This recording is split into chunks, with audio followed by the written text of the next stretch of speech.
இயேசு கிறிஸ்துவின் இணையற்ற நாமத்தில் என் உள்ளங்கைகளில் உன்னை வரைந்திருக்கிறேன் என்கிற ஆண்டவர் கொடுத்த வாக்கு தத்துவத்தோடு கூட சேர்ந்து கிறிஸ்துவில் விசுவாச ஊழியங்களின் சார்பில் உங்கள் அனைவருக்கும் என்னுடைய அன்பான வாழ்த்துதல்களை தெரிவித்துக் கொள்கிறேன்.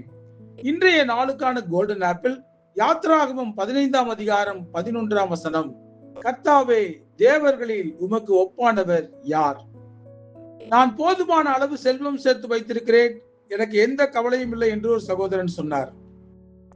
நான் யாரிடமும் போய் நிற்க வேண்டியதில்லை, ஒரு உயர்ந்த பதவியில் நான் இருக்கிறேன், என்னை தேடிதான் எல்லாரும் வர வேண்டும் என்று ஒரு சகோதரன் சொன்னார். நான் அழைத்தால் ஓடி வருவதற்கு 1000 பேர் இருக்கிறார்கள், எனக்கு என்ன கவலை என்று ஒருவர் சொன்னார்.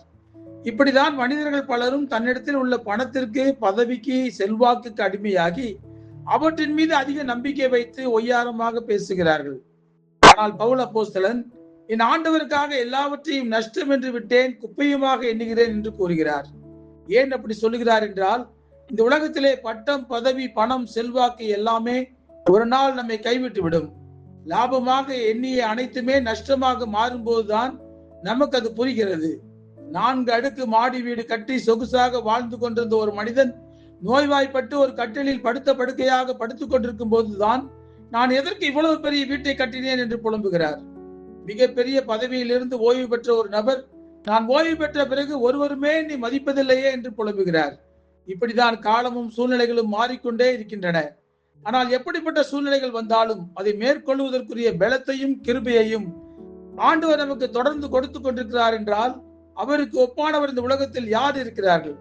பணம், பதவி, செல்வாக்கு எதுவும் இல்லாவிட்டாலும் ஆண்டவர் மட்டும் நமக்கு நிலையான ஒரு சந்தோஷத்தையும் சமாதானத்தையும் தொடர்ந்து கொடுத்து கொண்டே இருக்கிறார் என்றால், அதை பெற்றுக்கொள்கிற நாம் மிகவும் கொடுத்து வைத்தவர்கள். மனிதர்களால் அதை கொடுக்க முடியாது. நம் ஆண்டவர் ஒருவரால் தான் மெய்யான ஒரு சந்தோஷத்தை நமக்கு எப்பொழுதும் கொடுக்க முடியும். ஒருவரும் செய்ய முடியாத அற்புதங்களை, அதிசயமான காரியங்களை ஆண்டவர் நம்முடைய வாழ்க்கையிலே செய்ய முடியும். இதை புரிந்து கொண்ட மனிதர்கள் ஆண்டவருடைய வார்த்தைகளுக்கு கீழ்ப்படிந்து நடக்கிறார்கள். ஆண்டவருடைய மகத்துவத்தை புரிந்து கொள்ளாதவர்கள் தான் தங்களுடைய இஷ்டத்துக்கு போய் கொண்டிருக்கிறார்கள். நம்முடைய வல்லமையுள்ள வார்த்தையினால் ஆண்டவர் வானத்தையும் பூமியையும் சிருஷ்டித்தார். சூரியனும் சந்திரனும் நட்சத்திரங்களும் அவருடைய வார்த்தைக்கு கீழ்ப்படிந்து நடக்கின்றன. இஸ்ரவேல் மக்களை காப்பாற்றுவதற்காக சிவந்த சமுத்திரத்தை 2ஆக பிளந்து வழியை உருவாக்கி கடலை கடக்க வைத்தவர் நம் தேவன்.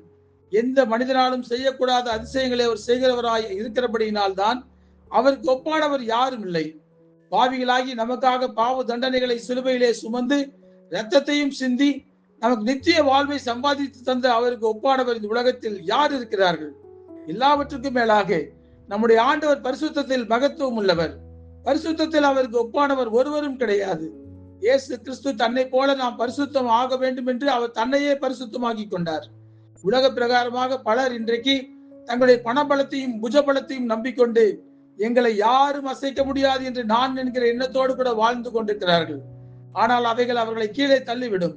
வேதத்திலே இதற்கு கோலியாத் தான் சரியான ஒரு உதாரணம். தனக்கு ஒப்பானவர் யாரும் கிடையாது இந்த உலகத்தில் என்கிற ஆணவம் கோலியாத்திடம் காணப்பட்டது.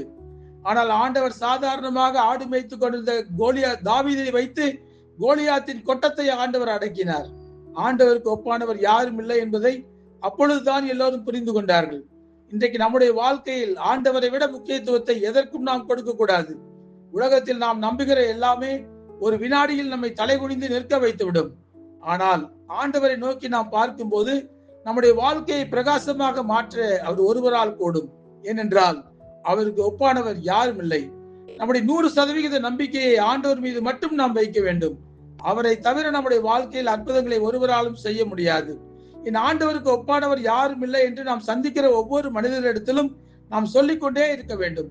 ஆண்டவருடைய நாமத்தை நாம் மகிமைப்படுத்திக் கொண்டே இருக்க வேண்டும். சர்வ சிருஷ்டிக்கும் எஜமானர் அவர் ஒருவர் தான். அவரால் கூடாத காரியம் ஒன்றுமே இல்லை. ஜெபிப்போமா?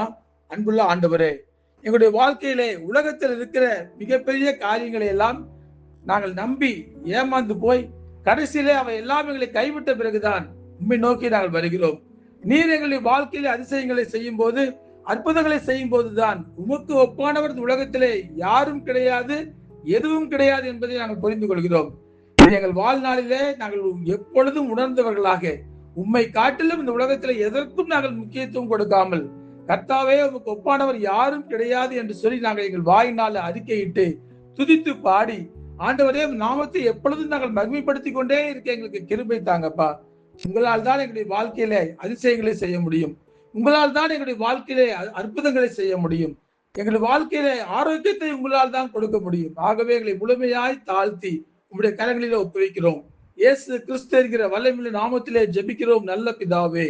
ஆமென், ஆமென்.